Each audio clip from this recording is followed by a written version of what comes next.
അനുഗ്രഹീതമായ നല്ലൊരു രാത്രി സമയം കൂടെ കർത്താവ് നമുക്ക് ദാനമായി നൽകിയതോർത്ത് ദൈവത്തിന്റെ സ്തോത്രം. സന്തോഷത്തോടും ദൈവത്തിന്റെ ബലത്തോടും കർത്താവിന്റെ പാദപീഠത്തിൽ ഒരുമിച്ച് ഇന്ന് രാത്രിയിലായിരിക്കാൻ സർവശക്തനായ ദൈവം നമ്മുടെ ജീവിതത്തിൽ ഒരുക്കി തന്ന വിലപ്പെട്ട അവസരങ്ങൾക്കായി കർത്താവിന് സ്തോത്രം ചെയ്യുന്നു. എല്ലാ ദൈവമക്കൾക്കും കർത്താവായ യേശു ക്രിസ്തുവിന്റെ നാമത്തിൽ വന്ദനം അറിയിക്കുകയാണ്. ദൈവത്തിന്റെ സ്തോത്രത്തോളം ദൈവമക്കൾ ഇന്ന് രാത്രി പരിശുദ്ധാത്മാവ് കർത്താവിന്റെ സന്നിധിയിൽ കൂട്ടി വരുത്തിയതിനായി സ്തോത്രം. എല്ലാവരെയും കർത്താവ് അനുഗ്രഹിക്കട്ടെ. ദിവസങ്ങൾ നമ്മൾ ചിന്തിക്കുന്ന ദൈവവചനം നമ്മൾ വിഷയങ്ങൾ ധ്യാനിക്കാൻ തുടങ്ങിയാണ്. റോമാലേഖനം 8-ാം അധ്യായം 28 മുതൽ 30 വരെയുള്ള വാക്യങ്ങളാണ് ദിവസങ്ങളിൽ ധ്യാനിപ്പാൻ പരിശുദ്ധാത്മാവ് നമുക്ക് നൽകിയിരിക്കുന്നത്. Book of romance chapter 8 versus 20 to 30, 28 മുതൽ 30 വരെയുള്ള വാക്യങ്ങളൊന്നും കൂടെ ആരെങ്കിലും വായിച്ച് സഹായിക്കുന്നു.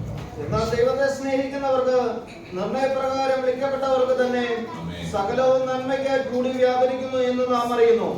അവർ മുന്നറിഞ്ഞവരെ തന്റെ പുത്രൻ അനേകം സഹോദരന്മാരിൽ ആദിജാതനാകേണ്ടതിന് അവന്റെ സ്വരൂപത്തോട് അനുരൂപമാക്കുവാൻ മുൻ നിയമിച്ചിരിക്കുന്നു. മുൻ നിയമിച്ചവരെ വിളിച്ചവരെ നീതീകരിച്ചും നീതീകരിച്ചവരെ തേജസ്കരിച്ചുമിരിക്കുന്നു. വളരെ ചിന്തനീയമായ വേദഭാഗങ്ങളാണ് ഈ ദിവസങ്ങളിൽ നമ്മൾ ഒരുമിച്ച് ധ്യാനിച്ചുകൊണ്ടിരിക്കുന്നത്. ദൈവത്തെ സ്നേഹിക്കുന്നവർക്കും നിർണയപ്രകാരം വിളിക്കപ്പെട്ടവർക്കും സകലവും നന്മയ്ക്കായി കൂടി വ്യാപരിക്കും. ഈ വാക്യത്തെ സ്ഥാപിപ്പാൻ പൗലോസ് തുടർന്നുള്ള 2 വാക്യങ്ങൾ ശ്രമിക്കുകയാണ്. എന്തിനാണ് ദൈവം സകലവും നന്മയ്ക്കായി കൂടി വ്യാപരിപ്പിക്കുന്നത്? അതിന്റെ പിന്നിൽ ദൈവിക ഉദ്ദേശങ്ങൾ പരിശുദ്ധാത്മാവ് വ്യാഖ്യാനിക്കുകയാണ്. ഇന്നലെ രാത്രി നമ്മൾ ചിന്തിച്ചത് എല്ലാം നന്മയ്ക്കാണോ എന്നുള്ളതാണ്. എല്ലാം നന്മയ്ക്കാണോ? ഞാൻ ഈ വചനങ്ങൾ ധ്യാനിച്ചു കൊണ്ടിരുന്നപ്പോൾ എന്റെ മനസ്സിൽ വന്ന ഒരു ചിന്ത, നമുക്ക് തിന്മയെന്ന് തോന്നിയാലും അതെല്ലാം ദൈവത്തിന്റെ മനസ്സിൽ നമുക്ക് നന്മയ്ക്കാണ് എന്ന് സ്തോത്രം ചെയ്യുകയാണ്. അപ്പൊ എന്റെ മനസ്സിൽ വന്നൊരു ചിന്ത ഇതാ, ഞാൻ ചിന്തിക്കുന്നത് പോലെ അല്ല ദൈവം ചിന്തിക്കുന്നത്. എല്ലാം നന്മയ്ക്ക് നമുക്ക് പറയാൻ പറ്റും. നമ്മുടെ ജീവിതത്തിൽ വന്ന് ഭവിക്കുന്നത് ഈ വർഷം ഏകദേശം 7 മാസങ്ങൾ തീരാറാകുന്നു. നമ്മുടെ ജീവിതത്തിൽ സംഭവിച്ചതെല്ലാം നന്മയ്ക്കാണോ എന്ന് ചോദിച്ചാൽ ഇവിടെ ഇരിക്കുന്ന എല്ലാവരും പറയാല്ലെന്നേ പറയുന്നു. എല്ലാം നന്മയ്ക്കാണോ? അല്ല. സ്തോത്രം. എല്ലാം നല്ലതിനാണോ? അല്ല. കഴിഞ്ഞ വർഷങ്ങളിൽ നമ്മുടെ ജീവിതത്തിലേക്ക് തിരിഞ്ഞു നോക്കിയാൽ ദൈവം ചെയ്തത്, നമ്മുടെ ജീവിതത്തിൽ സംഭവിച്ചത് എല്ലാം നന്മയ്ക്കാണോ? ആണെന്ന് ആരും പറയുമെന്ന് ഞാൻ വിചാരിക്കുന്നു. ഈ ഖത്തറിൽ നമ്മൾ വന്ന നാളെ മുതൽ സംഭവിച്ചത് എല്ലാം നന്മയ്ക്കാണെന്ന് പറയുന്നു. ഒരിക്കലുമില്ല. പക്ഷേ നമ്മുടെ വിലയിരുത്തലല്ല ദൈവത്തിന്റെ വിലയിരുത്തൽ. നമ്മൾ അങ്ങനെ വിലയിരുത്തപ്പെടും. ദൈവം പറയുക സകലവും നന്മയ്ക്കായി കൂടി വ്യാപരിക്കുന്നു. ഇത് നൽകുന്ന ഒരു പ്രതീക്ഷയുണ്ട്. കർത്താവേ, എന്റെ വിലയിരുത്തലുകളെക്കാൾ ഉപരി ദൈവം എന്നെ ഏത് നിലകളിൽ വിലയിരുത്തുന്നോ, ദൈവം എന്നെ ഏത് നിലകളിൽ ഒരുക്കിയെടുക്കുവാൻ ആഗ്രഹിക്കുന്നു, ദൈവം എന്നെ ഏത് നിലകളിൽ രൂപപ്പെടുത്തിയെടുക്കുവാൻ ആഗ്രഹിക്കുന്നു, കർത്താവേ, ആ നിലകൾ എന്നെ രൂപപ്പെടുത്തിയെടുക്കണമേ. ഹല്ലേലൂയ. എന്റെ ജീവിതത്തിൽ തിന്മയ്ക്കെന്ന് ഞാൻ കരുതുന്ന വിഷയത്തിലും ദൈവം ആഗ്രഹിക്കുന്ന നന്മ എന്നിൽ വെളിപ്പെടുത്തണമെന്ന് ഇന്ന് രാത്രി ആത്മാർത്ഥമായ ദൈവസന്നിധിയിൽ പ്രാർത്ഥിക്കണം. ദോഷമെന്നും വേദനയെന്നും ഞരക്കമെന്നും ദുഃഖമെന്നും ഞാൻ വിലയിരുത്തുന്ന വിഷയങ്ങളെ ശ്രദ്ധിച്ചു കേൾക്കണം. ഞാനും നിങ്ങളും വിലയിരുത്തുന്ന വിഷയങ്ങളെ, അതിനകത്ത് ദൈവം ആഗ്രഹിക്കുന്ന നന്മയെ ഞങ്ങളിലൂടെ പുറത്ത് കൊണ്ടുവരണമെന്ന് അത് കുടുംബത്തിൽ വെളിപ്പെട്ട് വരണം, സ്വഭാവത്തിൽ വെളിപ്പെട്ട് വരണം, ജോലിയിൽ വെളിപ്പെട്ട് വരണം, ഭാവി വിഷയങ്ങളിൽ വെളിപ്പെട്ട് വരണം, പ്രാർത്ഥനാ ജീവിതത്തിൽ വെളിപ്പെട്ട് വരണം, ആത്മീയ തലത്തിൽ വെളിപ്പെട്ട് വരണം. ഇന്ന് രാത്രി ദൈവസഭയോട് വീണ്ടും പരിശുദ്ധാത്മാവ് പറയുക, നിന്റെ വിചാരങ്ങളല്ല എന്റെ വിചാരങ്ങൾ, നിന്റെ വഴികളല്ല എന്റെ വഴികൾ. ഞാൻ അതിനോട് ചേർത്ത് ഒരു വാക്കും കൂടെ പറയട്ടെ, നമ്മുടെ വിലയിരുത്തലുകളല്ല. ഖത്തറിൽ ഇത്രയും വർഷമായി ഇന്നതൊക്കെ നന്മയാണെന്ന് പറയാം, ഇന്നതൊക്കെ തിന്മയാണെന്ന് പറയാം, ഇന്നതൊക്കെ സന്തോഷമാണ്, ഇന്നതൊക്കെ ദുഃഖമാണെന്ന് പറയാം. ലിസ്റ്റ് ഇട്ടാൽ നമുക്ക് ഡിവൈഡ് ചെയ്ത് എഴുതാൻ പറ്റും. പക്ഷെ ഇതെല്ലാം നോക്കി കർത്താവ് പറയാ സകലവും. കർത്താവിന്റെ വിലയിരുത്തലാണ് ശരി, സകലവും. കാരണം അതിനകത്ത് ഒരു നന്മ ദൈവം കണ്ടിട്ടുണ്ട്. ഏത് ദുഃഖത്തിനകത്തും ഒരു നന്മയുണ്ട്, ഏത് വേദനയ്ക്കകത്തും ഒരു നന്മയുണ്ട്, ഏത് ഞരക്കത്തിനകത്തും ഒരു നന്മയുണ്ട്. പക്ഷെ അത് നമ്മളിലൂടെ വെളിപ്പെട്ട് വരാൻ നമ്മൾ ആത്മാർത്ഥമായി പ്രാർത്ഥിക്കണം. കർത്താവേ, തിന്മ തിന്മയായി തീരാതെ, തിന്മയോട് തോൽക്കാതെ, നന്മയാൽ തിന്മയെ ജയിക്കുവാനുള്ള ഒരു അഭിഷേകം ഈ ദിവസങ്ങളിൽ പകരണം. കർത്താവേ, എന്നിലൂടെ വെളിപ്പെടുത്താൻ ആഗ്രഹിക്കുന്ന നന്മ പുറത്തു വരണം. Hallelujah, hallelujah. രക്തത്താൽ നമ്മൾ പലപ്പോഴും പാടുന്ന ഒരു പാട്ടാണ്, ഇന്നുള്ള ശോധന നൽകുന്ന വേദന വിഷമമുള്ളതെങ്കിലും വിലയുണ്ട് അതിന് പൊന്നിലും. ദൈവത്തിന് സ്തോത്രം. കാരണം അതിനകത്തൊരു പൊന്നുണ്ട്, ഒരു നന്മയുണ്ട്, ഒരു വിലയേറിയ അനുഭവം നമ്മിലൂടെ രൂപപ്പെടുത്തിയെടുക്കുവാൻ ദൈവം ആഗ്രഹിക്കുക. ഞാൻ ഇവിടെ നിൽക്കുന്നില്ല, ഇന്നലെ രാത്രി ആ വാക്യമാണ് നമ്മൾ ഒരുമിച്ച് വിശദീകരിച്ചത്. ദൈവത്തെ സ്നേഹിക്കുന്നവർക്കും നിർണയപ്രകാരം വിളിക്കപ്പെട്ടവർക്കും സകലവും ദൈവത്തിന് സ്തോത്രം ചെയ്യാം. ദൈവം അനുവദിക്കുന്ന എല്ലാ നന്മയ്ക്കാണെന്ന് പറയുമ്പോൾ അതിലുള്ള നന്മ എന്താണെന്ന് അക്കമിട്ട് പൗലോസ് തുടർന്നുള്ള 2 വാക്യത്തിൽ രേഖപ്പെടുത്തുക എന്ന് വെച്ചാൽ, ദൈവം അനുവദിക്കുന്ന വിഷയങ്ങളിൽ ഒന്നാമത്തെ ചിന്താ വിഷയം 29 വാക്യം ഒന്നുകൂടെ വായിച്ച് സഹായിച്ച് അതിനകത്ത് ഫസ്റ്റ് പാർട്ട്, ഒന്നാമത്തെ ഭാഗം പൗലോസ് രേഖപ്പെടുത്തുക. എന്താണ് ദൈവം അനുവദിക്കുന്നതിന്റെ പിന്നിലുള്ള ലക്ഷ്യം? ഒന്നാമത്തെ വാക്യം 29.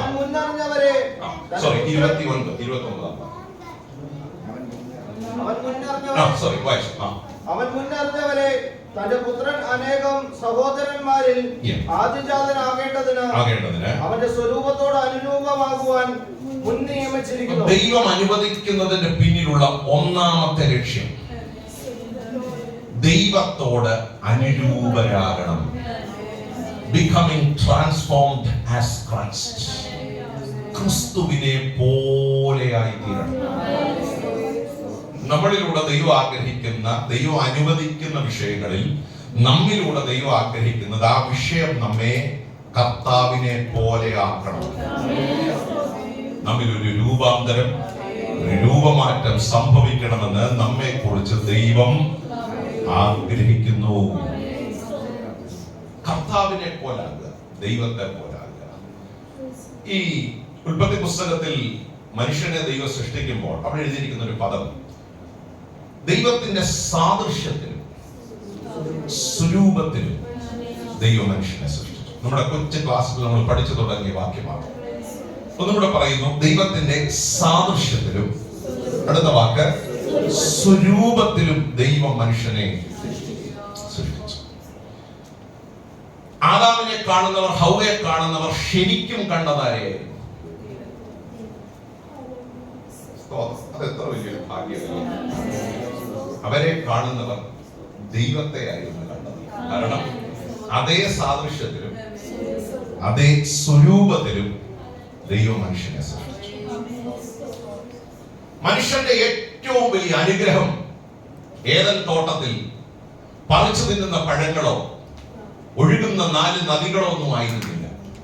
ദൈവം മനുഷ്യന് നൽകിയ തേജസ്സായിരുന്നു മനുഷ്യന്റെ ഏറ്റവും വലിയ അനുഗ്രഹം എന്ന് പറയുന്നത്. സ്തോത്രം ചെയ്യാം. 2 പേര് ചേർന്നൊരു തോട്ടത്തെ ഭരിക്കുക എത്ര നല്ലൊരു കാര്യമില്ലേ? വഴക്കുണ്ടാക്കാൻ ആരുമില്ല, അവകാശം പറയാൻ ആരുമില്ല, ഡിസ്പ്യൂട്ട് ഇല്ല. എല്ലാവരും കൂടെ ഉണ്ടോ? ഈ തോട്ടത്തിന്റെ മുഴുവൻ നന്മ ഇവരനുഭവിക്കത്തക്ക നിലയിൽ അതിനെ വാഴുവാൻ ദൈവം മനുഷ്യനെ ആ തോട്ടത്തിൽ സൃഷ്ടിച്ചു. കൈകൊണ്ട് അധ്വാനിച്ചതല്ല, ഉണ്ടാകട്ടെ എന്ന് പറഞ്ഞപ്പോൾ സകലവും ദൈവം മനുഷ്യന്റെ മുൻപിൽ ഉണ്ടാക്കിയെടുത്തു. ഇതിന്റെ ആർക്കിടെക്ട് ആദാമല്ലായിരുന്നു, ദൈവമായിരുന്നു. ഏറ്റവും സമാധാനത്തോടെ സ്വസ്ഥതയോടെ മനുഷ്യന് ജീവിക്കാൻ കഴിയുന്ന ഒരനുഭവം ദൈവം ആ തോട്ടത്തിൽ മനുഷ്യനുണ്ടാക്കി കൊടുത്തു. അതൊരു റോയൽ അനുഭവമായി. ഏദൻ തോട്ടം എന്ന് പറയുന്നത് ശ്രേഷ്ഠമായ ഒരു അനുഭവമാണെന്നാണ് ചരിത്ര പണ്ഡിതന്മാർ വ്യാഖ്യാനിക്കുന്നത്. ദൈവത്തിന് സ്തോത്രം. നദികളും പുഴകളും, ദൈവത്തിന് സ്തോത്രം, മരങ്ങൾ, വൃക്ഷങ്ങൾ, അതിനകത്തുള്ള ഫലങ്ങൾ, ഇതൊക്കെ മൃഗങ്ങൾ, പക്ഷി മൃഗാദികൾ, ഇതൊക്കെ ഉൾപ്പെടുന്ന ശ്രേഷ്ഠമായ ഒരു അനുഭവം. ദൈവത്തിന് സ്തോത്രം. അതൊരു സൂ ആയിരുന്നു, അതൊരു സാങ്ച്വറി ആയിരുന്നു, അതൊരു തോട്ടമായിരുന്നു, അതൊരു കൃഷിയിടമായിരുന്നു. എന്ന് വെച്ചാൽ പല കാര്യങ്ങളെ ഒരുമിച്ച് സമന്വയിപ്പിച്ചാണ് ദൈവം ഏദനെ മനുഷ്യന്റെ കയ്യിൽ നൽകിയത്. എത്ര ശ്രേഷ്ഠമായ ഒരു ജീവിതം! പക്ഷെ അവരുടെ ജീവിതം കുറച്ചും കൂടെ നന്നാകാൻ കാരണം എന്നും വെയിലാറുമ്പോ ദൈവം ആ തോട്ടത്തിൽ ഇറങ്ങി. സ്തോത്രം. അത് കുറച്ചും കൂടെ പവർഫുള്ളാണ്.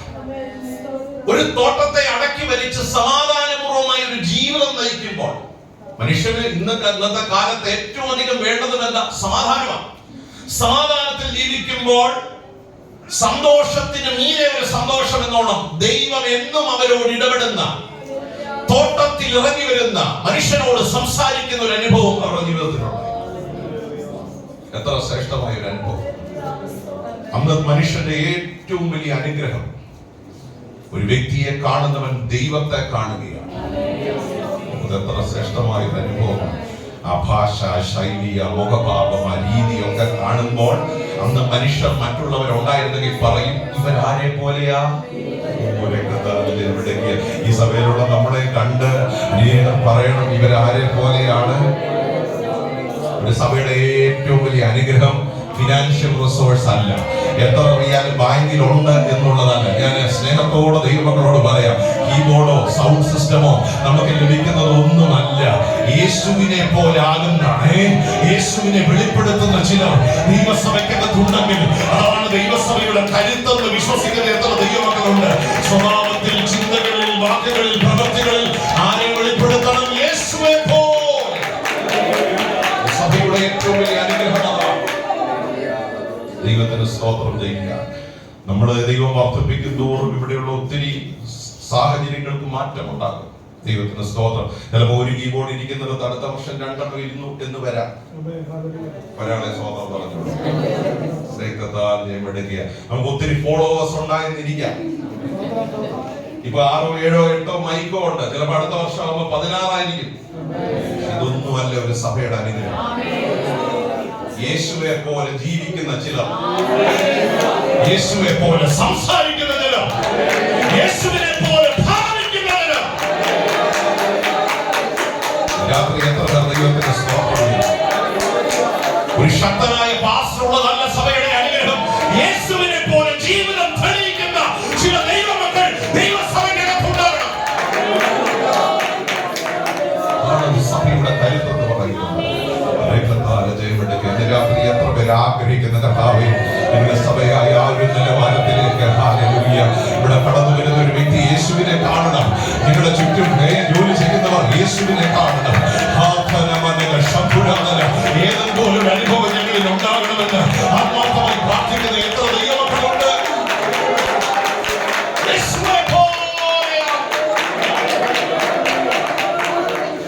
ഒരു ഉപവാസ പ്രാർത്ഥന കൂടി ആയതുകൊണ്ട് ഇങ്ങനെയാ മെസ്സേജ് കൊണ്ടുപോകുന്നത്. യേശുവിനെ പോലെയാകുവാൻ കഴിയുന്ന ഒരു സഭയായി ദൈവത്തിനെ പണിയുമെന്ന് വിശ്വാസമുള്ള എത്ര പേരുണ്ട്?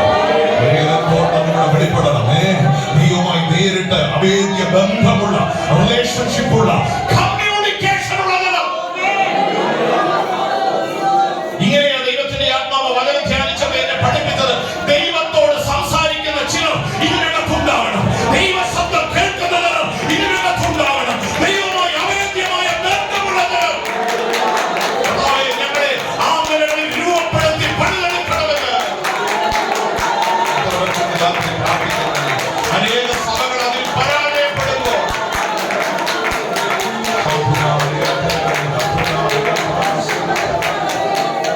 രാത്രിയ വചന ഹൃദയങ്ങളിൽ കയറട്ടെ.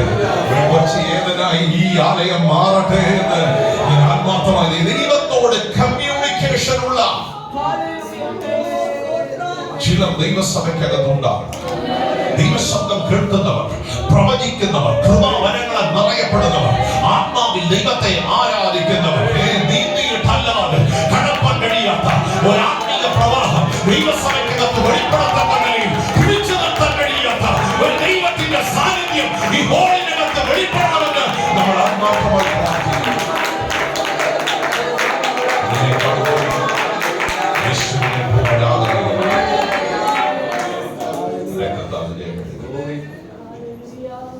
എന്റെ അഭിപ്രായത്തിൽ പിശാച് പാമ്പെന്ന രൂപത്തിൽ ഏതെങ്കിലേക്ക് പ്രവേശിക്കുമ്പോൾ പിശാചിന്റെ ടാർഗറ്റ് ആ ഏതെങ്കിലുള്ള ഫലങ്ങളോ, വൃക്ഷങ്ങളോ, നദികളോ ഒന്നുമായിരുന്നില്ല.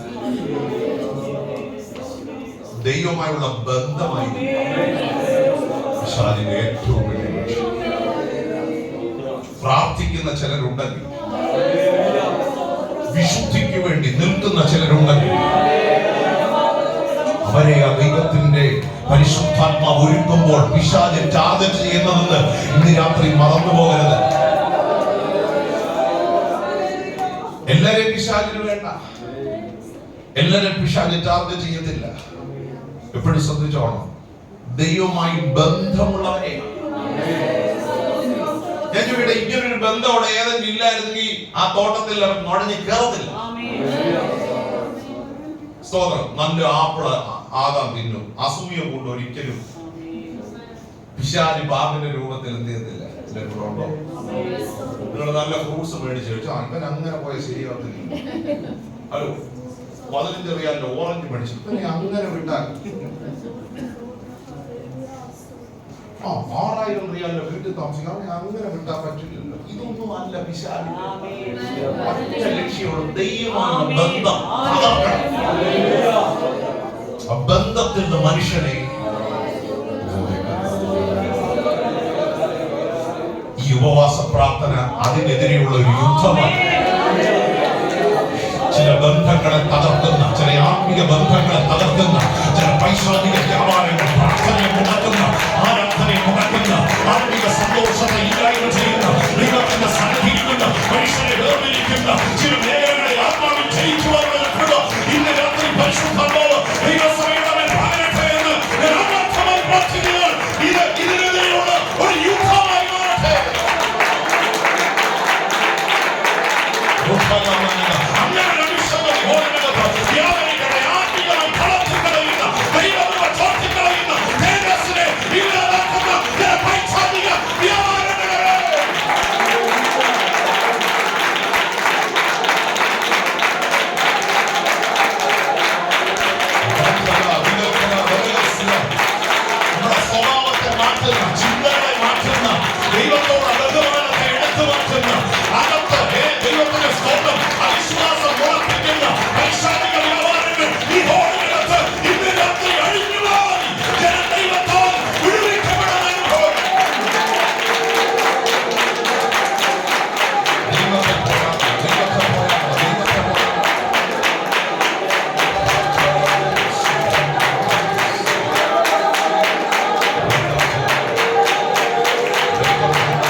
വിജയിച്ചു എന്നാണ് ദൈവത്തിന്റെ വചനം നമ്മളെ പഠിപ്പിക്കുന്നത്. രക്തത്താൽ സത്യം പറഞ്ഞാൽ ഇവര് ഒന്നിച്ച് നിന്നിരുന്നെങ്കിൽ ഇതിനെ ജയിക്കാൻ പറ്റുമല്ലോ. പക്ഷേ പിശാച് ഹവ്വയെ ഒറ്റപ്പെടുത്തി, കുടുക്കിയത് തന്ത്രപരമായിട്ട്. ശരിക്കും ദൈവം പറഞ്ഞിട്ടുണ്ടോ എന്നൊരു സംശയമാണ് കയറ്റിയതുകൊണ്ട്. സംശയമാണ് ഏറ്റവും വലിയ വിപത്തെന്ന് നമുക്ക് എല്ലാവർക്കും അറിയാം. സംശയം ഒരു മനസ്സിൽ കയറിയാൽ അത് പല നിലകളിൽ മുന്നോട്ട് പോകും. ഒറ്റ ചോദ്യം, ശരിക്കും ഈ ഫലം തിന്നലെന്ന് ദൈവം കൽപ്പിച്ചിട്ടുണ്ട്. പക്ഷെ മനുഷ്യന് രക്ഷപ്പെടാമായിരുന്നു. വൈകിട്ട് തോട്ടത്തിൽ കർത്താവ് വരും, ചോദിച്ചിട്ട് പറയാന്ന് പറഞ്ഞിരുന്നെങ്കിൽ ഒരിക്കലും പിശാച് ജയിക്കത്തില്ല. ആ ബന്ധം നഷ്ടപ്പെട്ട ഒരു ടൈം അത് പിശാച് ഉപയോഗിച്ചു. ഈ ഹോളിനകത്ത് വരുമ്പോൾ നമ്മളങ്ങ് ബലപ്പെടും. പക്ഷെ ഇത് വിടുമ്പോഴാണ് നമ്മൾ പോലും അറിയാത്ത തന്ത്രപരമായ ഇതിനകത്തിരിക്കുന്ന നമ്മളെ പോലെ പവർഫുൾ ആരും നമ്മളെ ഒന്നും ചെയ്യാൻ പറ്റില്ല. പക്ഷേ സംശയങ്ങളും ലോകത്തിന്റെ പലതും അകത്തേക്ക് കയറുമ്പോൾ അവിടെ ആ ബന്ധം നീങ്ങിയ അന്ന് വൈകിട്ടും വിസിറ്റ് ദൈവം മുടക്കിയില്ല. വീരാളിപ്പം ദൈവത്തോടൊപ്പം. പക്ഷെ മനുഷ്യന് ദൈവത്തിന്റെ മുമ്പിൽ നിൽക്കാൻ എന്ത് നഷ്ടപ്പെട്ടു? തേജസ് നഷ്ടപ്പെട്ടു. അന്ന് മുതലുള്ള പിശാചിന്റെ ലക്ഷ്യമാണ് ദൈവത്തിന്റെ സാദൃശ്യവും സ്വരൂപവും തേജസ്സും മനുഷ്യരിൽ നിന്ന് നഷ്ടപ്പെടുകയാണ്. പൗലോസ് പറയുക, ദൈവം അനുവദിക്കുന്നത് തിന്മയ്ക്കെന്ന് നിങ്ങൾക്ക് തോന്നിയാൽ അതിന്റെ പിന്നിലുള്ള നന്മ ഞാൻ പറഞ്ഞു തരാം. നിങ്ങളുടെ തകർച്ചയിൽ നിങ്ങൾ അറിയാതെ കാര്യം, നിങ്ങളുടെ ഹൃദയം വേദനിക്കുമ്പോൾ, നിങ്ങളുടെ ഹൃദയം പിടയുമ്പോൾ, നിങ്ങൾക്ക് കഴിയാത്ത ജീവിത സാഹചര്യങ്ങൾ ദൈവം നിങ്ങളെ കൊണ്ടു നിർത്തുമ്പോൾ അവിടെ ആ ബന്ധം ഊഷ്മളമാകുകയാണ്. ബന്ധം ഊഷ്മളമായി തുടങ്ങുകയാണ്. രക്തത്താൽ ജയമെടുക്കുകയാണ്. ഹല്ലേലൂയ.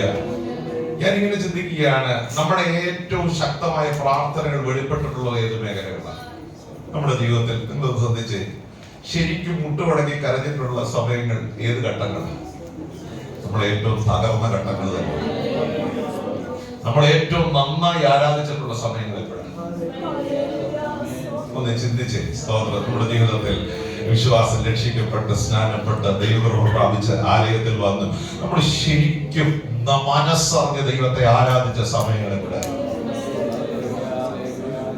നമ്മൾ ആത്മാർത്ഥമായി ഹൃദയം കൊണ്ട്, ഭാഷ കൊണ്ടല്ല, ഹൃദയം കൊണ്ട് പ്രാർത്ഥിച്ചത് എപ്പോഴൊക്കെയാണ്?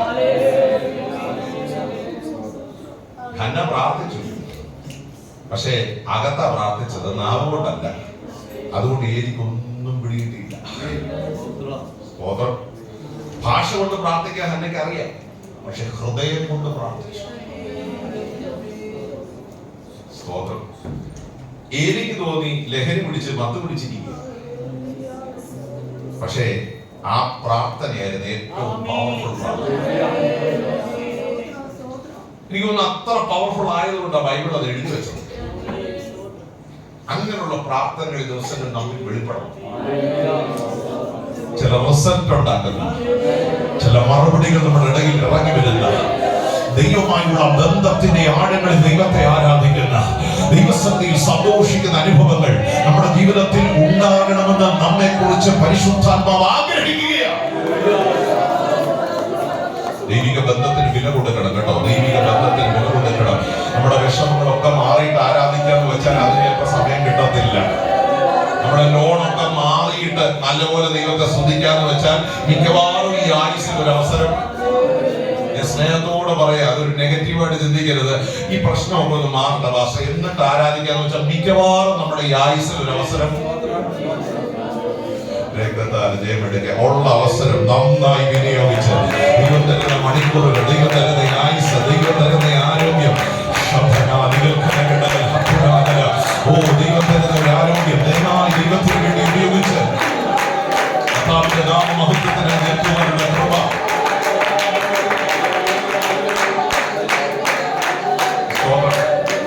ഞാൻ ചില ആഴ്ചകൾക്ക് മുമ്പ് റീജിയന്റെ മീറ്റിംഗ് പ്രസിഡന്റ് പറഞ്ഞു, ശിംഷോൻ പ്രാർത്ഥിച്ചൊരു പ്രാർത്ഥന ഉണ്ടായിരുന്നു, ദൈവത്തിന്റെ സ്തോത്രം ചെയ്യുക. പക്ഷെ അത് എല്ലാ അവസ്ഥകളും തകർന്നിടത്താണ് പ്രാർത്ഥിക്കുന്നത്. ദൈവത്തിന്റെ കണ്ണ് കുത്തി പൊട്ടിച്ച് 3000 പേരുള്ള ഒരു ക്ഷേത്രത്തിൽ കൊണ്ട് ആൾക്കാരെല്ലാം കണ്ട് രസിച്ച്, കൈ കെട്ടപ്പെട്ടവനായി, കാല് കെട്ടപ്പെട്ടവനായി, ജീവിതം തകർന്ന് എല്ലാ സാധ്യതകളും അസ്തമിച്ചിടത്ത് ഒറ്റ പ്രാർത്ഥന, എന്നെ ഒന്ന് ഓർക്കണേ. സത്യം പറഞ്ഞ ആരോഗ്യമുള്ള സമയത്ത് പ്രാർത്ഥിച്ചിരുന്നെങ്കിൽ, നല്ല അനുഭവത്തിൽ പ്രാർത്ഥിച്ചിരുന്നെങ്കിൽ, സ്തോത്രം, ഈ ഒരു അവസ്ഥയിൽ ശിംഷോൻ എന്ത് ചെയ്യുമായിരുന്നില്ല. സ്തോത്രം, സ്തോത്രം, സ്തോത്രം. നല്ലപോലെ ആരാധിക്കണം, നല്ലപോലെ ദൈവത്തെ സ്തുതിക്കണം, പ്രാർത്ഥിക്കണം. ഒരു ഉപദേശം പോലെ, അത് എനിക്കുമുള്ള ദൂത, നമുക്കുമുള്ള ദൂത. നമ്മുടെ വിഷമങ്ങളെല്ലാം മാറിയിട്ടല്ല ആരാധിക്കേണ്ടത്. വിഷമങ്ങൾ ഉള്ളപ്പോൾ ഇന്ന് രാത്രി മുതൽ അങ്ങനെ ഒരു നിയോഗം പരിശുദ്ധാത്മാവ് ദൈവസഭയ്ക്ക് കൈ, നമ്മുടെ വേദനകൾ മാറിയിട്ട്, നമ്മുടെ മനസ്സിനെ വല്ലാതെ അസ്വസ്ഥപ്പെടുത്തുന്ന വിഷയങ്ങൾ മാറിയിട്ട് പ്രാർത്ഥിക്കാനല്ല, ദൈവത്തെ ആരാധിക്കാനല്ല. കർത്താവേ, ഈ അനുഭവങ്ങളിലും ദൈവത്തോട് ചേർന്ന് നിൽക്കുന്ന ഒരു കൃപ ഇന്ന് രാത്രി എന്റെ മേൽ പകർന്ന് എന്നെ നിറയ്ക്കണമെന്ന് ദൈവമക്കൾ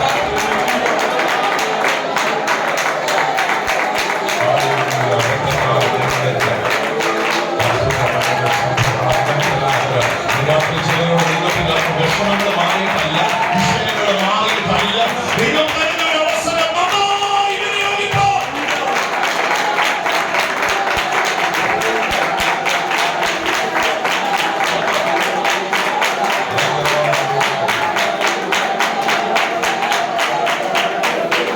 രാത്രി അങ്ങനൊരു നിയോഗം പ്രസംഗിക്കുന്ന എനിക്കും കേൾക്കുന്ന നമുക്ക് ഒരു ദൗത്യമായി ദൈവത്തിന്റെ ആത്മാവ് പകരുക. കിട്ടുന്ന ടൈം നന്നായി ഉപയോഗിക്കും.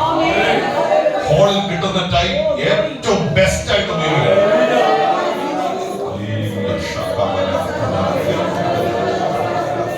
ഞങ്ങളുടെ പണ്ട് പറഞ്ഞിട്ടുണ്ടെന്ന് അറിയത്തില്ല, രഹബോത്ത് ചർച്ച തുടങ്ങുമ്പോൾ ഒരു ഹോൾ എടുത്തു. അപ്പം ഹോൾ എടുത്തപ്പം അന്ന് എക്സ്പെൻസീവ് ആയ ഒരു സമയം 2018 ടൈം. അപ്പോൾ 1 മണിക്കൂർ 400 റിയാൽ, 1 മണിക്കൂറിന്. അപ്പം ഞങ്ങളുടെ ഒരു അച്ഛനുണ്ട്, ഇപ്പോഴും ടിവി വന്ന് പറയും, 400 റിയാൽ കൊടുത്തിട്ടായിട്ട് ഇരിക്കുന്നതെന്നെങ്കിലും ഓർത്തോണം. അത് ഓർത്തെങ്കിലും നിങ്ങൾ ഇവിടെ ഇല്ല. സ്തോത്രം. എല്ലാ ആഴ്ച വന്ന് ഓർമ്മിക്കും. സാക്ഷ്യത്തിന് 400 റിയാൽ കൊടുത്ത ഇവിടെ സ്തോത്രം. ആ ബോധ്യമെങ്കിലും നമുക്ക് വേണം. ആ ബലത്തിൽ ദൈവത്തെ ഞാൻ പറയുന്ന ആശയം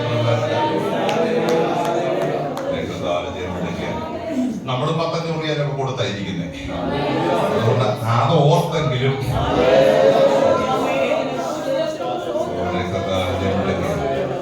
സ്തോത്രം.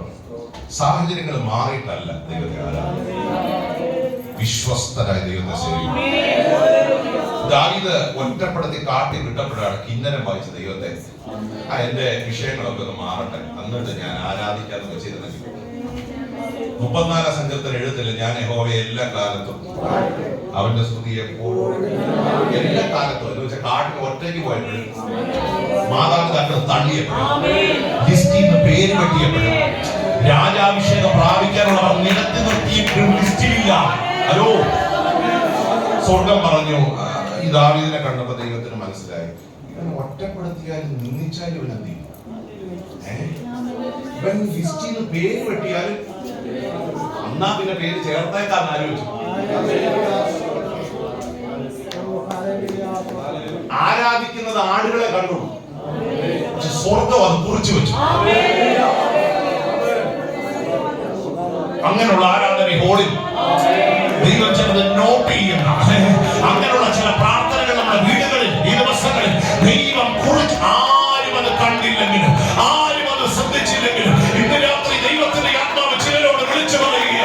ഓ, പരിശുദ്ധാത്മാവ് ചിലരോട് വിളിച്ചു പറയുക. ദൈവം അത് കുറിച്ചു വെക്കുന്ന ആരാധനകൾ, പ്രാർത്ഥനകൾ, ആത്മീയ അനുഭവങ്ങൾ നമ്മുടെ ജീവിതത്തിൽ വെളിപ്പെടട്ടെ. അതുകൊണ്ട് സകലരും ചേർന്ന് പേര് വെട്ടിയിട്ട് ക്യൂവിൽ നിൽക്കാൻ പ്രാഗൽഭ്യമില്ലാഞ്ഞിട്ടും സ്വർഗം പറയുക, ഇവരെ ആരെയും ഞാൻ കണ്ടിട്ടില്ല, ഒരു വിശ്വസ്തനായവനെ ഞാൻ കണ്ടിട്ടുണ്ട്, അവനെ ഞാൻ അഭിഷേകം ചെയ്യും. സ്വർഗം കണ്ടതാ. സ്വർഗം അതുകൊണ്ട് ശബ്ദത്തിൽ പറയുന്നു, അവൻ വരാതെ പന്നിക്കിരിക്കത്തില്ല, അവൻ വരാതെ പന്നിക്കിരിക്കത്തില്ല, അവന്റെ പേര് രാജകീയ അഭിഷേകമുള്ളത്. അവൻ ഒറ്റപ്പെട്ടപ്പോഴും ദൈവത്തെ ആരാധിച്ചവരാണ്. എല്ലാവരും അവനെ നിന്ദിച്ചപ്പോഴും അവൻ ദൈവത്തെ ആരാധിച്ചവരാണ്. അവമാനം അവനൊരു വിഷയമായിരുന്നില്ല, തകർച്ച അവനൊരു വിഷയമായിരുന്നില്ല, വേദന അവനൊരു വിഷയം. കാരണം അവന് വലുത് ദൈവമായിരുന്നു. എല്ലാറ്റിനും വലുത് ദൈവമായ നമ്മുടെ മനോഭാവം മാറും, നമ്മുടെ കയ്യടി മാറും, നമ്മുടെ സ്തോത്രം മാറും, നമ്മുടെ ശബ്ദം മാറും. ഈ ഖത്തറിലുള്ള എന്തിനേക്കാൾ ദൈവം നമുക്ക് വലിയതായ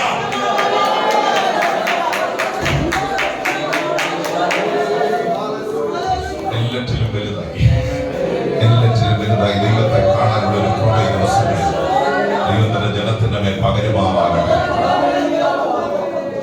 അങ്ങനെ കാഴ്ചപ്പാട് മാറിയാൽ ചില കൈകൾ ചലിക്കും, ചില നാവുകൾ ദൈവത്തിന് വേണ്ടി ചലിക്കും, ചില കാലുകൾ ദൈവത്തിന്. ഞാനത് വിശ്വാസത്തോടെ കാണുകയാണ്. സഭയ്ക്കകത്ത് ഒതുക്കപ്പെട്ട, ബന്ധിക്കപ്പെട്ട, ആത്മീയമായി തളർന്നു പോയ ചിലതിനെ പുറത്തു കൊണ്ടുവരാൻ ഇന്ന് രാത്രി ദൈവം ആഗ്രഹിക്കുന്നു. നിന്നെ ആൺ മാറിയാണ്, നിന്നെ ഒരു വ്യത്യസ്തനായി, നിന്നെ ശക്തനായി സ്വർഗം പുറത്തു കൊണ്ടുവരാൻ ആഗ്രഹിക്കുമ്പോൾ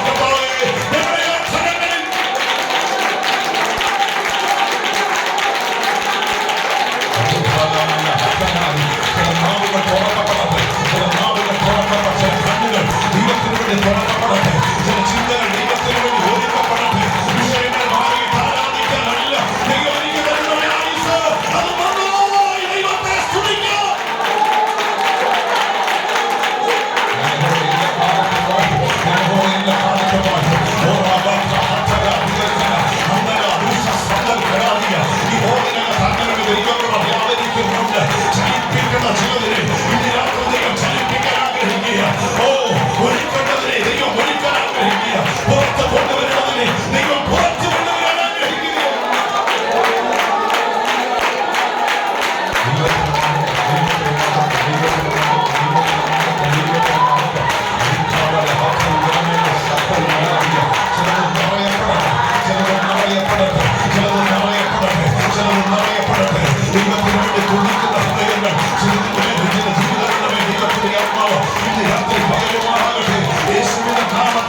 സഭയ്ക്കകത്ത് തോൽപ്പിച്ചുകൊണ്ടിരിക്കുകയാണ്. ഹല്ലേലൂയ. അനേക ദൈവദാസന്മാരെ അവൻ പരാജയപ്പെടുത്തിക്കൊണ്ടിരിക്കുകയാണ്. അനേക ദൈവമക്കളെ അവൻ പരാജയപ്പെടുത്തിക്കൊണ്ടിരിക്കുകയാണ്. പക്ഷെ ഉപവാസ പ്രാർത്ഥന ഒരു യുദ്ധ പ്രഖ്യാപനമാണ്. ഞാൻ വാക്കാവർത്തിക്കുന്ന ഒരു യുദ്ധ പ്രഖ്യാപനമാണ്.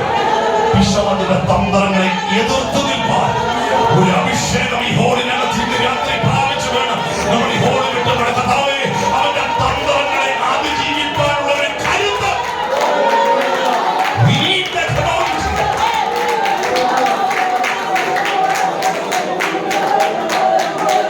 പിശാച് വ്യക്തികളെ ഉപയോഗിക്കാം, കുടുംബക്കാരെ ഉപയോഗിക്കാം, ഓഫീസിനെ ഉപയോഗിക്കാം.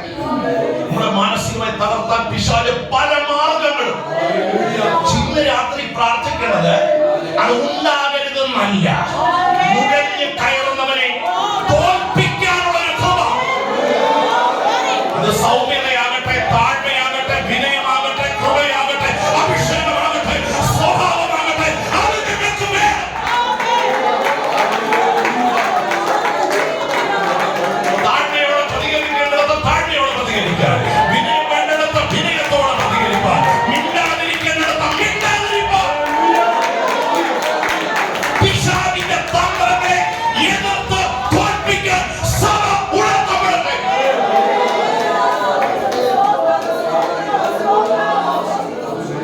അങ്ങനെ ഒരു കൃപയ്ക്ക് വേണ്ടി പ്രാർത്ഥിക്കണം. എന്താ ശ്രദ്ധിച്ച്, അന്യഭാഷ പറയാൻ മാത്രമല്ല, മിണ്ടാതിരിക്കേണ്ടിടത്ത് മിണ്ടാതിരിക്കാൻ, വിനയം വേണ്ടിടത്ത് വിനയം ഉണ്ടാകാൻ, മൗനമായിരിക്കേണ്ടിടത്ത് മൗനമായിരിക്കാൻ, പിശാചിന്റെ തന്ത്രങ്ങളെ ജയിപ്പാൻ, പ്രതികരിക്കേണ്ടിടത്ത് ആത്മാവിൽ പ്രതികരിപ്പാൻ എനിക്കൊരു കൃപ വേണമെന്ന്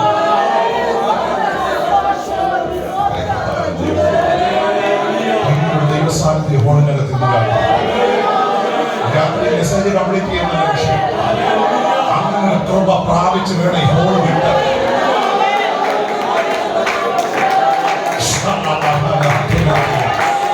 ദൈവത്തിന്റെ ജനത്തിന് മേൽ ഇന്ന് രാത്രി പകരുമാറാകട്ടെ.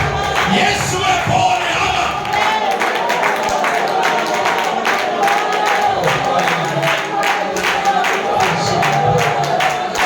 അവരുടെ സ്വഭാവത്തിൽ ആ നിലകളിൽ ഒരു രൂപപ്പെടൽ എനിക്ക് ആവശ്യമാണ്.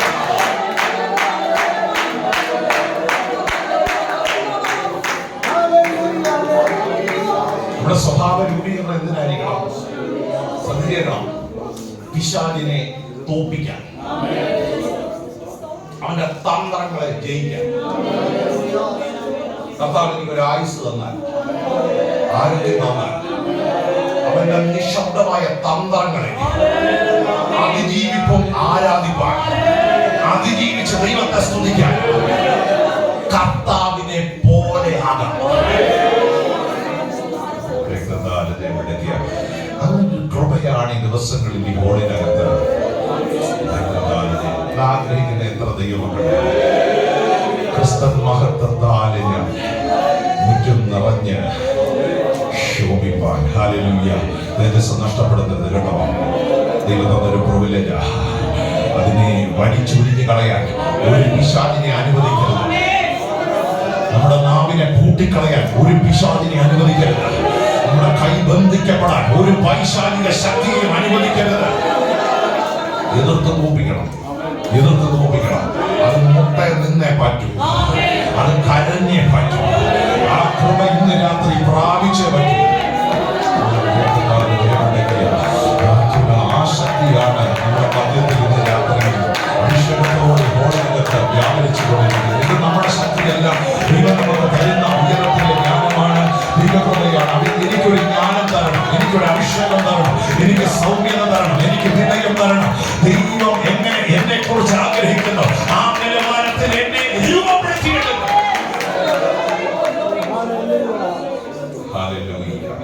നമ്മളെ കാണുന്നവർ ആരെ കാണണം? യേശുവിനെ കാണുവാനിടയായി. പൗലോസ് പറയുകയാണ്, ദൈവം അനുവദിക്കുന്ന എല്ലാ സാഹചര്യങ്ങളുടെ പിന്നിലും ഒരേതൻ നിങ്ങളിൽ വെളിപ്പെടണമെന്ന് കർത്താവ് നിങ്ങളെ കുറിച്ച് ആഗ്രഹിക്കുന്നു. ഏതെങ്കിലും എങ്ങനെ മനുഷ്യൻ ദൈവത്തെ പ്രതിബിംബിച്ചോ അതുപോലെ അനുരൂപരാകണം. ആ വാക്യം ഒന്നും കൂടെ വായിപ്പിക്കാൻ പോകുക. ശ്രദ്ധിച്ചു കേൾക്കണമേ. ആരെങ്കിലും ഒരാൾ ഒന്ന് എടുത്ത് 29-ാം വാക്യം ഒന്നും കൂടെ ആ പദങ്ങൾ വളരെ ശ്രദ്ധയോടെ ദൈവമക്കളൊന്ന് വായിക്കണം, ഒന്ന് ശ്രദ്ധിക്കണം എന്ന് ഓർപ്പിക്കുന്നു. അവൻ മുന്നറിഞ്ഞവരെ തന്റെ പുത്രൻ അനേകം സഹോദരന്മാരിൽ ആദിജാതനാകേണ്ടതിന് അവന്റെ സ്വരൂപത്തോട് അനുരൂപരാകുവാൻ മുൻ നിയമിച്ചിരിക്കുന്നു. എത്ര ശ്രേഷ്ഠമായ പദമാണ്. അനുരൂപരാകുവാൻ ആയിട്ടില്ല, ആകുവാൻ. അത് നടക്കേണ്ട ഒരു കാര്യമാണ്. അതിന് തടസ്സമായി നമ്മുടെ ജീവിതത്തിൽ എന്താണെന്ന് നമുക്കറിയാം. അതിന്ന് രാത്രി വിട്ടുകൊടുക്കും. എന്നാൽ പരിശുദ്ധാത്മാവ് പ്രോസസ് നടത്തി. നിങ്ങള് ആ കൺസെന്റ് ഫോം സൈൻ ചെയ്താലേ എല്ലാത്തിനും എന്ത് വേണം? നമുക്കറിയാം, എല്ലാത്തിനും ഒപ്പിട്ട് മേടിക്കും. ഒപ്പിടാതെ ആത്മാവൊന്നും ചെയ്യില്ല. പക്ഷെ ഞാൻ നോക്കട്ടെ, വെള്ളിയാഴ്ച കർത്തൃമേശം കൂടെ കഴിഞ്ഞ് ഞാൻ ഒന്ന് ആലോചിക്കാം എന്ന് വെച്ചാൽ ആത്മാവ് അതുവരെ വയ്ക്കും. അല്ല, അടുത്ത കർത്തൃമേശം കൊണ്ട് വെയിറ്റ് ചെയ്താൽ അതുവരെ ഇന്ന് രാത്രി ഞാൻ റെഡിയാണെന്ന് പറഞ്ഞാൽ ഞാൻ അവൈലബിൾ ആണ്.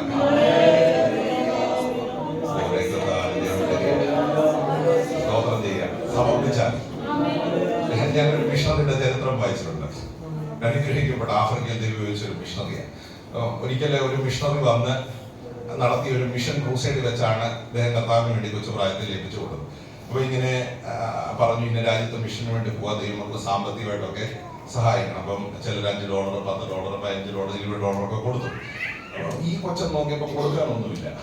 അപ്പൊ പുള്ളി സ്വതന്ത്രാഴ്ച മാത്രമല്ല, ടേബിളെ കയറി എത്തിയിരുന്നു. എന്ന് പറഞ്ഞു, ഞാൻ എന്നെ തന്നെ എനിക്ക് തരാനൊരു $1. 7 വയസ്സേ ഉള്ളൂ. മിഷൻ അതിന്റെ അകത്ത് കയറി. അത് കഴിഞ്ഞിട്ട് കൊച്ചൻ നോക്കിയപ്പോ കൊടുക്കാൻ കഴിയുന്നു. അവർ സ്വതന്ത്രാഴ്ച മാത്രമല്ല, ടേബിളിന്റെ തൊട്ടപ്പുറത്ത് കയറുന്നത് ഞാൻ എന്നെ തന്നെ. ആ വ്യക്തിയെ ആഫ്രിക്ക കണ്ട ഒരു ശക്തമായ മിഷണറിയാണ്. ഇന്ന് രാത്രി ഫോം സൈൻ ചെയ്താൽ ആത്മാവ് ഇടപെടാൻ തുടങ്ങും, ആത്മാവ് പ്രവർത്തിക്കാൻ തുടങ്ങും, ആത്മാവ് ചലിക്കാൻ തുടങ്ങും. നിങ്ങൾ അറിയാതെ ആത്മാവ് ഹൃദയങ്ങളിൽ ഇടപെടാൻ തുടങ്ങും. നിങ്ങളാള് മാറുകയൊരായി. നിങ്ങളാള് മാറുമ്പോൾ മറ്റുള്ളവർ പറയും, ഇതൊരു യേശുവാണ്, ഇതൊരു കർത്താവാണ്. യേശുവിന്റെ സ്വഭാവമാണ് അവരിൽ വ്യാപരിച്ചു കൊണ്ടിരിക്കുന്നത്. അങ്ങനെ ദൈവത്തോട് അനുരൂപരായിത്തീരുന്ന അനുഭവം ഈ ദിവസങ്ങളിൽ നമ്മൾ പ്രാപിക്കും. നാളെ രാവിലെ ദൈവം അനുവദിക്കുകയാണെങ്കിൽ നമ്മൾ ആ 30-ാം വാക്യം ചിന്തിക്കാൻ പോകുന്നത്. അതുകൂടെ പറഞ്ഞ് നമുക്ക് നിർത്താം. ദൈവത്തിന്റെ സ്തോത്രം. മുൻ നിയമിച്ചവരെ വിളിച്ചവരെ നീതീകരിച്ചു. 4 തരത്തിലുള്ള ഒരു പ്രോസസ് ആ വാക്യത്തിൽ രേഖപ്പെടുത്തിയിരിക്കുന്നു. 1 അനുരൂപമാകൽ. 2 പൗലോസ് തുടരുക, മുന്നറിഞ്ഞവരെ വിളിച്ചവരെ നീതീകരിച്ചു, നീതീകരിച്ചവരെ. ഫൈനൽ ലക്ഷ്യം എന്തായിരുന്നു? ഏതിലുണ്ടായിരുന്ന ഗ്ലോറി. ആ പ്രോസസ് കണ്ടോ? മുന്നറിഞ്ഞവരെ വിളിച്ചവരെ നീതീകരിച്ചു, നീതീകരിച്ചവരെ. പഴയ അവസ്ഥയിലേക്ക് ദൈവം നമ്മെ മടക്കി കൊണ്ടുവരും. അതിനുവേണ്ടിയ ഉപവാസ പ്രാർത്ഥന. ഇന്ന് രാത്രി പ്രാർത്ഥിക്കർത്താവേ, എന്നെ പൂർണ്ണമായി വിട്ടുകൊടുക്കാനുള്ള ഒരു മനസ്സ്, ദൈവകരങ്ങളിൽ പരിശുദ്ധാത്മാവിനെ ഏൽപ്പിച്ചു കൊടുക്കാനൊരു മനസ്സ് എനിക്ക് തരണം. ആ കണ്ണുകളെല്ലാം ദൈവസന്നിധിയിൽ നടത്തി ഒരു നിമിഷം പ്രാർത്ഥിച്ചു തുടങ്ങിയാണ്. എല്ലാ കണ്ണുകളും അടച്ച് ദൈവം തരുന്ന ഏറ്റവും വിലപ്പെട്ട നിമിഷങ്ങൾ നമുക്ക് ദൈവത്തോടൊന്ന് പ്രാർത്ഥിച്ചു തുടങ്ങാം. അങ്ങേ പോലെ ആകുവാൻ, അങ്ങേ പോലെ ആകുവാൻ, അങ്ങയോട് അനുരൂപരാകുവാൻ. എന്റെ ജീവിതത്തിൽ തടസ്സമായി നിൽക്കുന്നത് ഞാൻ ഇന്ന് രാത്രി ഏറ്റു പറയുന്നപ്പാ. എനിക്ക് ഏതെന്റെ അനുഭവം വേണം, നഷ്ടപ്പെട്ട ആ തേജസ് വേണം. ഹല്ലേലൂയ. എന്നെ അങ്ങനെ ഒരു അവസ്ഥയിലേക്ക് ദൈവം പണിതെടുക്കണമെന്ന് എത്ര പേര് ഇന്ന് രാത്രി പ്രാർത്ഥിക്കും. ദൈവം അനുവദിക്കുന്ന പല വിഷയങ്ങൾ തിന്മയാണെന്ന് നമുക്ക് തോന്നിയാൽ അതിനകത്തുള്ളൊരു നന്മ ദൈവം ഞങ്ങളിൽ വെളിപ്പെടുത്താൻ ആഗ്രഹിക്കുന്നുണ്ട്. അങ്ങനൊന്ന് പ്രാർത്ഥിച്ച് ദോഷമെന്ന് തോന്നിയാലും, എന്തിനാ എന്റെ ജീവിതം ദൈവം ഇങ്ങനെ തകർക്കുന്നതെന്ന് തോന്നിയാലും, പലതും അനുവദിക്കുന്നത് എന്തിനാണെന്ന് തോന്നിയാൽ, അതിനകത്ത് ദൈവം ആഗ്രഹിക്കുന്ന ഒരു നന്മ ഞങ്ങളിൽ വെളിപ്പെടുത്തണമെന്ന് എത്ര പേർക്ക് ആത്മാർത്ഥമായി പ്രാർത്ഥിക്കാം. അവചനത്തിന്റെ മുൻപിൽ